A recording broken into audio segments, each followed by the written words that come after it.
Good morning, ladies and gentlemen. Welcome on board flight AUD689, Audit and Assurance Service, with non-stop service to Chapter 2, Liability of Auditors and Quality Control. Our flight time will be approximately 15 minutes, and we look forward to ensuring that your journey with us today is as pleasant and carefree as possible. 1. Liability under the statute. 2. Liability under the common law. 2. 3. Breach of contract and negligence. 4. Limited liability. 5. Role of Auditing Oversight Board. And lastly, 6. Elements of quality control. Ladies and gentlemen, the captain has turned on the fasten seatbelt sign. Please take your seat and fasten your seatbelt.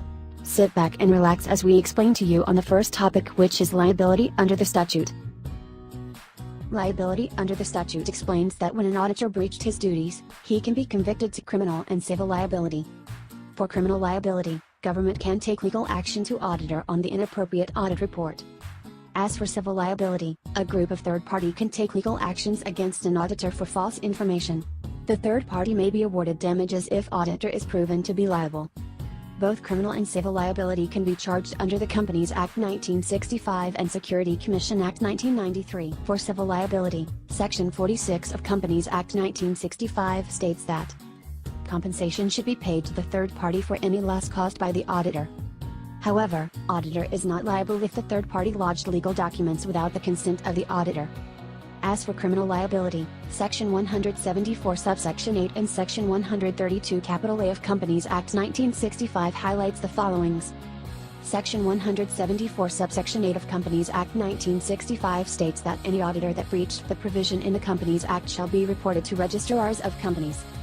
Under Section 132 A of Companies Act 1965 states that any auditor who used confidential information for self-interest will be held liable to criminal liability. Securities Commission Act 1993. It only states for civil liability whereby in Section 57, an auditor shall be responsible for the losses suffered by the third party. Ladies and gentlemen, we will be showing our safety demonstration together with the next topic, liability under the common law, and would like the next few minutes of your complete attention. There are two components of liability under common law, which are breach of contract and negligence. Under negligence, there are four elements, which are duty of care, breach duty of care, causal relationship, and damages. Under duty of care, auditor is not liable to act due professional care to the third party. However, the third party can sue an auditor when they can prove that the auditor are responsible to act due care, the auditor knowingly breaches the duty, or third party suffered real loss. There are four approaches in order for auditor's duty to be expanded to the third party: privity, foreseen, foreseeable, and near privity approach. Under breach duty of care, the auditor is unable to act in accordance with due care. Statement according to Lindley L.J. and Re London and General Ban, in making inquiries and investigation, auditor is not assured to do more than practice reasonable care. Auditor has breached the duty of care if he is not honest, not verify what he believed to be true. According to Lopez L.J. and Re Kingston Cotton Mill, it is the duty of auditor to work with reasonable care, and careful in particular situation, but he is not responsible to detect fraud. Under causal relationship, auditor failed to detect fraud which caused third party to suffer loss or damages. In situation of no causal relationship, third party not aware with audited accounts. When there is causal relationship, there is an involvement of third party decision in the audited financial statement. Under damages, there are four common types of damages, which are loss of investment, overpayment of investment, overpayment of dividend, and defalcation caused by management or employees. If third party not suffered real or measurable loss, award for damages will not be granted. Ladies and gentlemen, please lower your tray table in a few minutes, as we will be serving your meal for today, which is breach of contract and negligence. An auditor is considered breaching the contract when 1. He or she is unable to carry out services with due care. An auditor is supposed to perform his services which is aligned with his skills and knowledge that other members have. 2. He or she is unable to perform contractual agreement with clients. An agreement is important in order to state the responsibilities between the auditor and client. Auditors are considered breaching the agreement when an audit is discontinued without valid reasons, fail to complete the report on time, and so on. Besides auditors, client may also be considered breaching the contract. This happens when The client fails to provide supporting documents, and when the client provides incomplete financial statements, auditors may protect themselves against legal actions by explaining to the client on the difficulties they suffered and mentioning the limitations faced in the management letter. Client may take legal actions against an auditor when he breached his duties, suffered damage or losses, and owed duty care.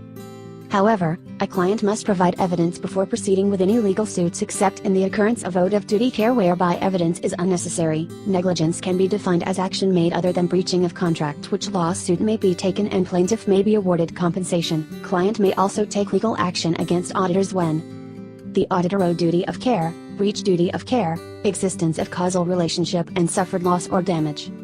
However, all of the four elements must be proven by proceed with legal proceeding. Ladies and gentlemen, as we start our descent, please make sure your seat backs and tray tables are in their full upright position. Make sure your seat belt is securely fastened and all carry-on luggage is stowed underneath the seat in front of you or in the overhead bins. Before that, let us look into limited of liability. In 2009, an article by SAICA mentioned that auditors are facing problems on protection, which refer to how auditors have unlimited liability as they are always first to held liable when there are business failures. However, there is an agreement was established to set a reasonable limitation for auditors' liability as long as it concerned the interest of their client, their firm, and the market. It is called as Auditor Limited Liability Agreement. The main purpose of the contracts is intended for auditors so that they will not suffer extreme damage outside their responsibilities. However, the contracts are bound fault with the client and firm's approval. The event of disagreement. Court judgment on fair and reasonable term. There are 3 exits on this plane, and one of the exits is entitled Role of Auditing Oversight Board. Audit Oversight Board is responsible to implement policies and programs to ensure an effective audit oversight system in Malaysia. Register auditors of public interest entities. When a person committed a breach, Auditing Oversight Board may take one or more actions on him, hereby reprimand the person concerned. Prohibition on accepting any public interest entity as his, her client.